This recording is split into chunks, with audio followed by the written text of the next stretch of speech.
Welcome students. जो last time अपने जब जो टॉपिक चल रहे था अपना इलेक्ट्रिसिटी था। इलेक्ट्रिसिटी में हमने इलेक्ट्रिसिटी क्या है, विद्युत विभव क्या है, विभवांतर क्या है, विद्युत परिपथ क्या है, और इसके अलावा हमने पढ़ लिया था ओम का नियम। अब हम पढ़ेंगे जो प्रतिरोध है वो किन किन कारकों पर निर्भर करता है, और उसके बाद में प्रतिरोधों का संयोजन और उससे संबंधित न्यूमेरिकल्स ये आदि हम आज की टॉपिक में करने वाले हैं। तो आज का जो अपना जो टॉपिक है वो है प्रतिरोधों की निर्भरता, की प्रतिरोध किस किस पर निर्भर करता है। तो देखिए एक बार लिखिए, टॉपिक है अपना प्रतिरोध की निर्भरता, की प्रतिरोध किन किन कारकों पर निर्भर करता है। तो जो फर्स्ट कारक है, जो प्रतिरोध होता है चालक तार की लंबाई के समानुपाती होता है, यानी जितना लंबा तार होगा प्रतिरोध भी उतना ही ज्यादा होगा। तो हम यहां लिख सकते हैं कि जो प्रतिरोध है, प्रतिरोध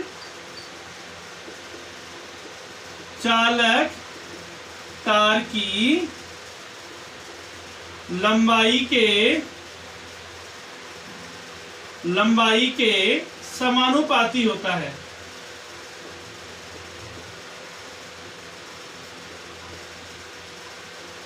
अर्थात चालक तार की लंबाई जितनी ज्यादा होगी प्रतिरोध भी उतना ही ज्यादा होगा। हमें कहा कि अगर चालक तार का प्रतिरोध 5 ओम है और उसकी लंबाई भी 5 है, यदि उसकी लंबाई आधी कर दी जाए तो प्रतिरोध कितना होगा, तो प्रतिरोध भी क्या हो जाएगा, आधा हो जाएगा। तो लंबाई पे निर्भर करा है। जो सेकंड, जो इसको समीकरण नंबर 1 दे दें। जो दूसरा जो पॉइंट है, जो प्रतिरोध होता है तार की मोटाई के क्या होता है, व्युक्त क्रमानुपाती होता है। यानी जितना मोटा तार होगा या तार का क्षेत्रफल जितना ज्यादा होगा प्रतिरोध का मान भी उतना ही कम होगा। हम देखते हैं घर के बाहर जो मीटर में जो लाइन आती है विद्युत की, वहां मोटा तार लगाया जाता है क्योंकि प्रतिरोध के कारण तार जले नहीं, और घर के अंदर लगाया जाएगा तो तार पतला लगाया जाता है। इसलिए कई बार क्या होता है, तार फाल्ट हो जाते हैं, प्रतिरोध गर्मा जाते हैं, तार वो गर्मने के कारण यही है। तो जो प्रतिरोध है चालक तार की मोटाई पर निर्भर करता है, और अगर मोटाई बढ़ गई तो प्रतिरोध का मान क्या हो जाएगा, कम हो जाएगा। तो हम यहाँ लिख सकते हैं जो प्रतिरोध है, प्रतिरोध चालक तार की मोटाई या क्षेत्रफल के व्युक्त क्रमानुपाती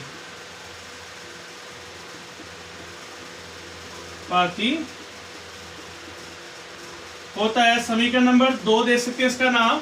इसके बाद हम देखते हैं समीकरण 1 और 2 से। समीकरण 1 व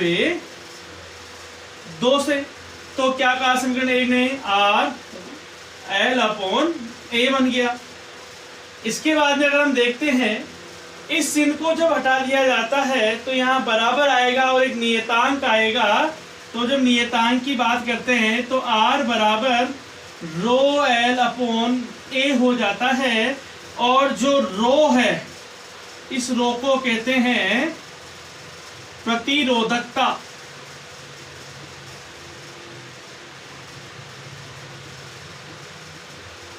या विशिष्ट प्रतिरोध।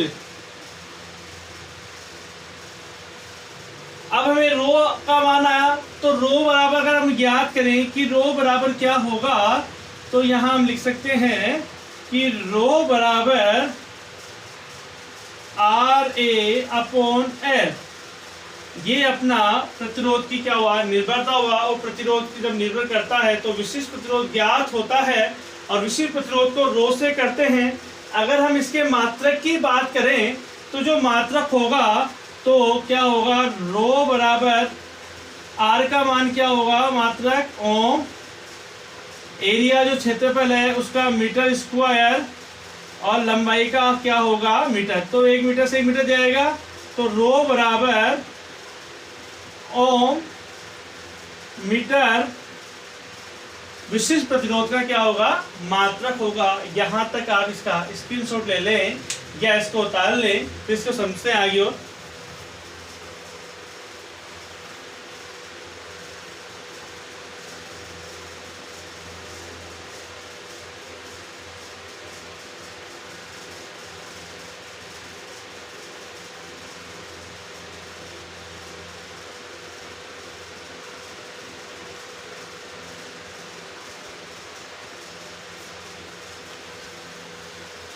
तो रो का मात्रक समझ में आ गया। ये मात्रक मैं यहाँ बताता हूँ आपको अलग से। अगर मात्रक की बात करें तो ये देखो इधर आपको दिख नहीं रहा होगा। अगर मात्रक की हम बात करें तो रो बराबर आर ए अपॉन एल आया, तो रो बराबर आर का तो क्या होगा, ओम होगा। ए का क्या होगा, क्षेत्रफल का मीटर स्क्वायर होता है, और लंबाई का क्या होता है, मीटर होता है। तो 1 मीटर से दूसरा मीटर कट गया, तो रो बराबर क्या बच गया, ओ मीटर। ये विशिष्ट प्रतिरोध का मात्रक होता है। यहां तक राइट डाउन हो गया होगा आपका। रब कर देता हूं मैं इसको।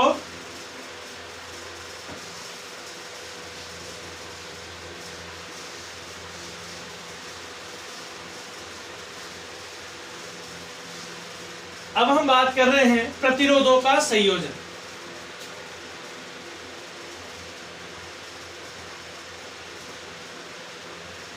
प्रतिरोधों का प्रतिरोधों के संयोजन की जब बात करें तो प्रतिरोधों का संयोजन 2 प्रकार से होता है। एक होता है श्रेणी क्रम और एक होता है समांतर क्रम, जिसको क्या बोलते हैं, पार्श्व क्रम भी कहते हैं। जो श्रेणी क्रम होता है, जो घर के बाहर जो विद्युत आती है वो श्रेणी क्रम में आती है, और घर के अंदर जो विद्युत का संचालन होता है वो समांतर क्रम में होता है। आपसे पूछे घर के बाहर विद्युत किस क्रम में आ रही है खंभों पे, तो श्रेणी क्रम, और घर के अंदर अगर बात करें तो समांतर क्रम। यहां धारा का जो मान होता है वो क्या होता है, समान होता है। यहां धारा का मान, आई का मान क्या हो जाता है, अलग अलग। धारा का मान क्या हो गया, अलग अलग। यहां जो प्रतिरोध होंगे वो श्रेणी क्रम में मिलेंगे अपने को इस तरह से, और यहां जो प्रतिरोध होगा वो इस तरह से मिलेगा।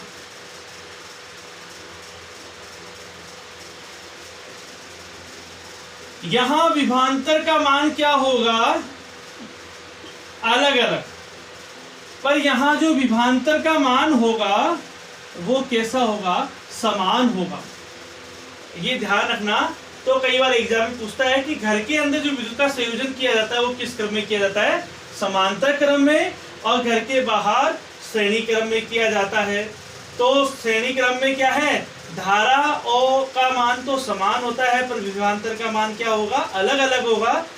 और समांतर क्रम की जब बात करें तो धारा का मान क्या है, अलग अलग होगा, और विभवांतर का जो मान होगा वो क्या होगा, वोल्टेज क्या होगा, एक समान होगा। ठीक है, तो यहां तक आप इसको राइट डाउन कर लें। उसके बाद हम पढ़ेंगे श्रेणी क्रम, जो अपना नेक्स्ट टॉपिक होगा। आज के लिए इतना ही काफी है, तो नेक्स्ट टॉपिक के लिए आप तैयार रहिए। नेक्स्ट जो टॉपिक है अपना है श्रेणी क्रम। इससे पहले जो मैं आपको पढ़ा चुका हूं उसको रिवाइज कर लेते हैं। विद्युत धारा पढ़ाई, इलेक्ट्रिसिटी, तो आवेश प्रवाह की दर को विद्युत धारा कहते हैं। विद्युत धारा का जो मात्रक होता है वो क्या होता है, एम्पियर होता है। विद्युत एम्पियर को किस क्रम में लगाते हैं, श्रेणी क्रम में लगाते हैं। उसके बाद में हमने जो पढ़ा विद्युत परिपथ पढ़ा। विद्युत परिपथ क्या होता है कि विद्युत धारा के सतत और बंद पथ को विद्युत परिपथ कहते हैं। इसके बाद में विद्युत विभवांतर पढ़ा। तो एक विद्युत विभवांतर क्या होता है, एकांक धनावेश को अनंत से, एकांक धनावेश को अनंत से विद्युत क्षेत्र में लाने के लिए किया गया कार्य क्या कहलाता है, विद्युत विभवांतर कहलाता है। उसके बाद हमने पढ़ा विभवांतर, तो दो विभव के अंतर को क्या कहा, विभवांतर कहा। इसके बाद में हमने जो नेक्स्ट टॉपिक जो पढ़ा है वो है अपना ओम का नियम। ओम का नियम क्या होता है, किसी धारावाही चालक तार में अगर धारा का प्रवाह हो रहा है तो उस तार के दोनों सिरों के मध्य उत्पन्न जो विभवांतर है, दोनों सिरों के मध्य उत्पन्न विभवांतर धारा के क्या होगा, समानुपाती होगा। और इसका जो ओम का जो नियम दिया था सर जॉन साइमन ओम ने दिया था। अपना जो नेक्स्ट जो टॉपिक होगा श्रेणी क्रम होगा वो इसी पे आधारित है, ये ध्यान रखना, ओम के नियम पे ही चलेगा पूरा प्रोसेस। तो आपको यहाँ तक का अच्छी तरह लर्न होना चाहिए, इसलिए आप पीछे का एक बार रिवाइज कर लें, या जिसने लिखा नहीं है, राइट डाउन नहीं किया है, वो पीछे के वीडियो वापस देख ले next time, next video. Thank you. Okay.